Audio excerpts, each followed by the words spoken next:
Thanks for joining us this evening. My name is Ibrahim Sani and you're watching Notepad. Very recently, we've heard of news on the Securities Commission of Malaysia banning the operations of Binance. And this comes surprisingly as other countries around the globe is also taking action or sanctioning Binance from continuing its operations in these various jurisdictions. The CEO, Zhao Changpeng, has also been reprimanded or singled out by SC. Zhao is a Canadian Chinese. It is reported that he lives in Singapore, but the sanction comes not just on Binance Finance Limited, but on Zhao himself. The SC's action follows a global crackdown on Binance in other jurisdictions, including that of the UK, Japan, Hong Kong, Italy. And the sanction against Binance is actually quite hard, largely because the sanctions are now on its website, on its Telegram app, on all of its mechanisms on reaching out to consumers.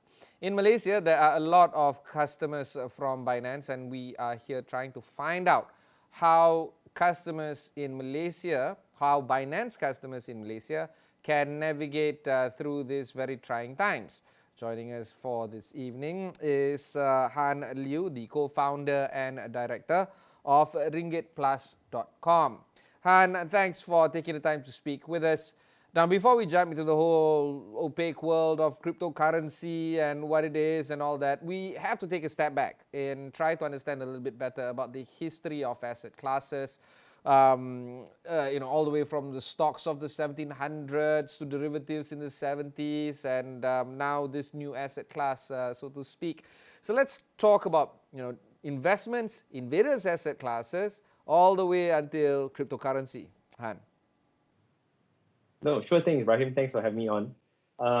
I think the first thing to mention is that with any new asset class, and we were talking about cryptocurrency specifically just now, there are growing pains. There's time to maturity, both on the investor side, the asset itself, as well as how people view the economics and speculation around each asset class. So you're speaking about history. There are many asset classes available, obviously, to invest in. The most, I guess, historical, long dated one is like gold, right? Gold is probably one of the oldest investment asset classes, thousands of years. Gold has had some sort of value for a number of investors and people, right? But then more recently, new asset classes have come to the fore, right? In the last kind of 400 years or so. So the first stock traded in 1602, I think, was the Dutch East India Company. We in Malaysia, I guess, quite familiar with that company, because we were once ruled by the Dutch. First bond issued by a government, Bank of England, 1693, to finance the war with France and stuff like that. So as with any new asset class, there's always growing pains, right? What do I mean by that, right? I mean, even in the early stages of stock investing on an exchange, like I said, in the 1700s, there were things like speculation. There were things like scammers trying to scam people to say that, hey, I've got this new great company, right? Back then. These days, we are much more familiar with these kind of scams, right? But back then, can you imagine a new asset class? You can buy stocks in a company, and someone goes and says, "I got this great going company, but you know nothing about it." So these kind of scams have been happening, as with any new asset class. So where does that leave us with more recent times, right? In more recent times, we've seen the rise of structured derivatives as recently as the 1980s and the 90s, culminating in the financial crisis in 2007. And obviously, the most kind of exciting new asset class for investors, cryptocurrency, over the last 12 years, since 2009. All right, let's look at one of the reasons why one would opt on investing in cryptocurrency in this asset class. Because I'm still not done investing in derivatives, in ETFs. What's wrong with investing in other asset classes? Why must we flock into cryptocurrency right now? Sure. I think the basic two tenets of investing are the following, right? One, why are there new asset classes created all the time? I think it's because there may be economic value being created somewhere, right, in some space of society. So, as investors, we want to deploy capital where there's economic value. So that's the first tenet. And as a financial planner, I will always tell everyone, including you, Ibrahim, like invest in what you know and understand. So if it takes you a bit of time to understand an asset class, if it's truly a legitimate asset class, it can wait for you to understand it. So don't panic about that. But more specifically on why is cryptocurrency even an asset class? A lot of people don't understand this, right? Why is it even considered an asset class? I think you've got to look at whether or not it has any economic value or not as an entity in modern economics, right? And I think to do that, you have to understand what a cryptocurrency is and does first, right? So a cryptocurrency is basically a digital form of payment, right? Of which balances of each of us that we hold and transactions between us are not recorded by a specific person or institution that is trusted by a central government. So the cryptocurrency itself is not issued by any central government. And the balances are not verified by a specific institution like a bank, like CIMB, Maybank, Public Bank, right? So if we have money in CIMB, Maybank, Public Bank, they will tell us how much balance we have. They can record transactions between you and me. So Han sends Ibrahim 10 ringgit. CIMB records that, and Bank Negara trusts them to do it, right? There's a trusted counterparty. But with cryptocurrencies, right, how much I own of a coin and maybe how much you own of a coin is recorded digitally on a sort of internet cloud of computers. And imagine millions and millions of computers, right, verifying that in fact Han owns 5 coins, for example, Ibrahim owns 10, right? Millions of computers have verified the word is validated this, right? And therefore that makes it quite a trusted source of making sure that Han in fact owns something and Ibrahim in fact owns something, 5 and 10. And because it's recorded digitally, there's a way for us to transfer that value, right? That 5 and 10. So let's say I'll give you all my money, my 5 coins, I'll transact it digitally to you. Yet again, these millions of computers on a cloud network powered by the internet will store the fact that Han in fact transferred Ibrahim 5 coins, and now you have 15, and this can be verified by millions of people. So that has value, right? And you can immediately think of two immediate value points, right? One, the fact that millions of people can prove that I own something, and it's hard to hack a million computers all at the same time, right? It's hard to hack, so it's very cyber safe in that way. To be fair, it's hard to hack a bank too, but at the end of the day, it's just one institution. Can you imagine millions of computers storing the same information? You would have to hack millions of computers to be able to change the fact that I own 5 coins. Now, so that's one value, store of value, just like gold, right? And that's why cryptocurrency today is seen as a store of value, because it's just super immutable, super unhackable is the word to use, I guess. I shouldn't use that word too much, but essentially it's because it's stored on so many people's computers, the information that I own 5 and you own 10, it's a good store of value, just like gold. So that's one. And second, because of my ability to transmit it to you electronically, right? That means you can be sitting in Timbuktu, I can be sitting in Malaysia on the beach, I can transfer you money, it reaches you in less than 10 minutes. And that has value. You can immediately see what the economic value of that activity is, right? Remittance services have value.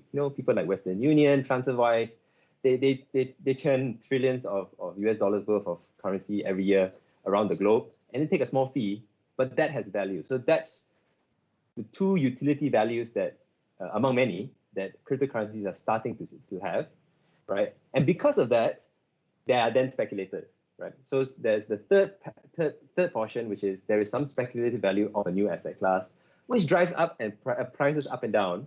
So in short, that's what cryptocurrencies are all about. And that's why it's being considered as an asset class for the modern age. Yeah, that's the thing, right? Because in Malaysia, we are a heavily regulated market when it comes to financial instruments. SC, of course, is very supportive of not just investors in trying to find value from the financial markets, but SC is also rather supportive of companies trying to roll out products onto the capital markets. But we want to understand why SC is a little bit more hesitant when it comes to Binance. How would investors enter this space into crypto with the auspices or with the protection, so to speak, of the SC on this matter? No, I think that's a very good point. I mean, first statement is like, the SC, the Securities Commission Malaysia, is a highly regarded institution, protecting investors for a very long time, right? And I think one part of it is that they're very protective, but they're also very innovative, right? So when they realize that, hey, there's a lot of investor demand for this new asset class over the last few years, i.e. cryptocurrency, they started looking into it and thinking, how can I craft regulations which allow Malaysians to, get access in some shape, way, or form into this asset class, but do it safely. So to that end, they've created all kinds of new regulations around cryptocurrency trading. It's perfectly legal to do so. There are just obviously some rules that you should try to follow while thinking about investing. For example, use regulated cryptocurrency exchanges to trade, right, to buy and sell. That's a classic kind of recommendation from the SC, which is a good one, right? If use a regulated cryptocurrency or digital asset exchange, they call it, in Malaysia, because we regulate them. For example, they say, and we'll look after your investments from things like fraud, process failures, etc. Right, Han. Let's talk about some of the approved regulatory exchanges or regulated exchanges in Malaysia. We know there's 4. Let's go through them. Sure. I think, look, over the last, 2 years, since the regulations were crafted around cryptocurrency exchanges, you being able to buy and sell on them, 4 have been approved. The most recent one, I think a couple of weeks ago, there's Luno, there's Tokenize, there's Synergy, and now MX Exchange. For me, think of it, for an investor, think of it like investing on Bursa, right? You can directly open an account with Bursa, buy and sell cryptocurrencies, just like you would buy and sell stocks on your CDS account on Bursa. Think of it like that. And you will only do it, the SC would recommend you only do it on these 4 regulated exchanges because they are monitored, they're regulated, they do reporting to the SC to make sure there's no kind of hanky-panky going behind the scenes, there's no process failures that could happen, they manage cybersecurity risks, your funds, if in fact you have funds in there, they're safe, etc., etc., etc. And that's why it's important to do that. Right, which brings on to the core subject for this evening. The Securities Commission of Malaysia announced enforcement actions against Binance for illegally operating a digital asset exchange or DAX, and under Section 7(1) and 34(1) of the Capital Markets and Services Act, all DAX operators must be registered as recognized market operators or RMO by the SC. Now, one would argue, why hasn't Binance applied to operate asset exchanges? They apparently have not even applied to be licensed under the Futures Exchange. Now, I know you're not representing Binance or by any means, but maybe, what would be some of the speculation that you have right now? I don't work for Binance. I have no affiliation to Binance, so I can only speculate. But my guess is Binance, sorry, just for everyone's benefit, is the largest digital exchange in the world. They transact 30 to 50 to 80 billion US dollars worth of digital assets a day. So by and large, one of the largest, in fact, the largest cryptocurrency exchange globally. Now, my guess is, and my best guess is, like they haven't seen Malaysia as a crucial cog to their business yet, but they are clearly starting to. And because they had not seen Malaysia as a crucial part of their business in the kind of global space, they had not, I don't want to use the word bothered, it was just not in the priority for them to set up an office here, get registered, get approved to then operate. And as you know, like in the internet world, if you're a savvy investor, perhaps maybe slightly uneducated, but savvy to find out more, you'll find Binance, you will hear about it, you will learn more, and you can actually just sign up for it without them having been approved here, right? But whether you should be using them, completely different issue. Yeah, but why the flagrant disregard of rules? It's not just in Malaysia. Binance have disregarded rules across markets, from the Italian CEC, the Hong Kong SFC, the Thailand SEC, and so on, including that of the Malaysia's SC. Yeah, what's going on there? Yeah, absolutely. I think if you can kind of sort of guess which country is important to Binance down the list, right? So, for example, they have a license to operate in the US through their subsidiary and through their kind of subdomain Binance.us.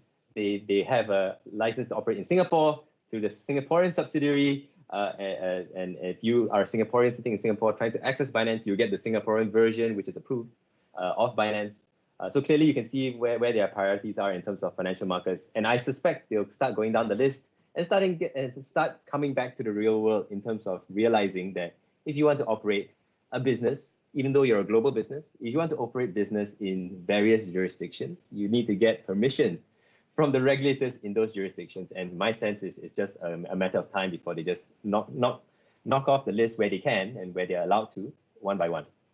So if we're running Binance right now, what would be some of the options that are left for that company? It seems like they are trying to grow their operations here. And of course, I'm outing myself here. I've been reached out by some folks that is claiming that they're representing Binance and seeing if I'm interested to work there. So they seem to be growing here. So it doesn't seem like they are shying away from this market, even when they are being sanctioned. So yeah, what's going on there? Yeah, the eagle-eyed among us have spotted shortly after the SC announcement, Binance issued out a few job descriptions out in the market for a Malaysia team, including the leader in Malaysia, team members in Malaysia, regulatory relationship kind of people in Malaysia, people to engage with regulators, right? And I think this is a good move, right? Like if you've been told, hey, you're operating illegally, there are two main options. One, you stop operating, or two, you figure out how to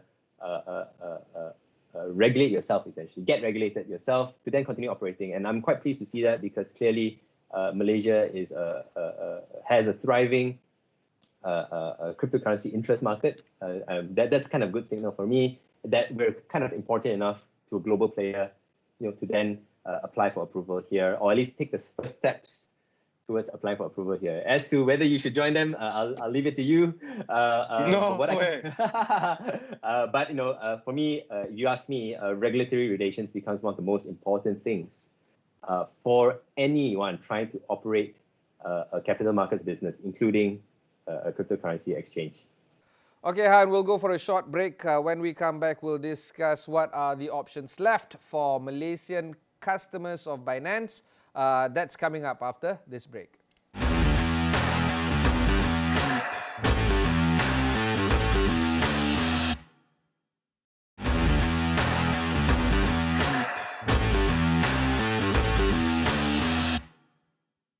Okay, thanks for staying on with us. We have here the co-founder and director of ringgitplus.com, Liew. Han, let's talk about some of the options left for consumers in Malaysia. But before we do that, let's talk about the customer size of Binance in Malaysia. How big do you think the customer base of Binance customers are in this country? Yeah, no, for sure. I think if we take the local cryptocurrency exchanges as a proxy, right, of how many people could be involved in cryptocurrency or digital asset investment, it could be close to 1 million people based on the numbers across all cryptocurrency exchanges here in Malaysia, that 1 million Malaysians could be involved or could be invested in some form of cryptocurrency or another. So I would not be surprised that a large number of them have also started to explore other exchanges that might give them more liquidity, more choices, more types of financial products other than just buying and selling.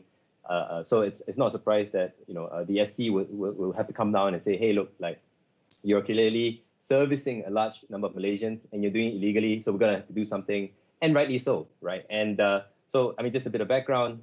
The notice issued was last week, or early last week, saying that Binance, the company, as well as the CEO himself, CZ, who was named in the order to shut down its operations, or at least stop offering its services to Malaysians in 14 business days. That's the 16th of August, if you count our Muharram as a public holiday, which we all do.